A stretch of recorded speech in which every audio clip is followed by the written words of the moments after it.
Hola, Awuyabete, Pamempe, Awuyabete, Abete por. Hoy me animo a transmitir un poquito. Eso se trata, siempre se trata ¿cómo voy a decir? Mi video siempre se trata de transmitir experiencias y bueno, a través de esa experiencia también mostrarle a mi gente, a mi pueblo, a todo el pueblo guaraní que todo se puede y que nuestra experiencia vale mucho también para compartir, poder también sanar nosotros mismos, poder decir también que podemos hacer juntos para salir, para que salgamos del estado que nos encontramos hoy en día el pueblo guaraní.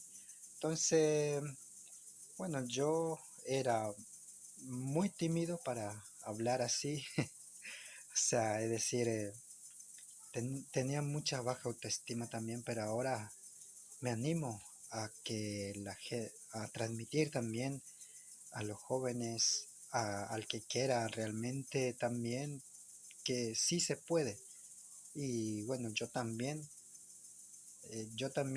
me estoy esforzando mucho para transmitir en castellano y no también puedo hablar en nuestra lengua guaraní, pero mucha gente lo que me vean acá es que en guaraní no van a entender nada lo que digo, entonces me esfuerzo mucho también para transmitir en lengua castellano, español, y bueno, estoy muy agradecido por transmitir con ustedes y también decirle que existimos un pueblo guaraní.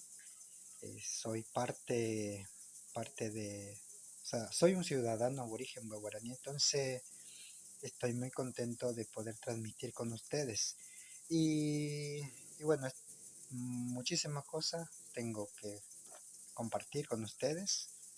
Y, y bueno, lo que hacemos, lo que hago día a día, también para sobrevivir, para y bueno, siempre motivado también para que, o sea, siempre también transmito a los jóvenes que siempre no pierdan la esperanza de poder capacitarse. Y bueno, yo también me tengo que esforzar más para poder también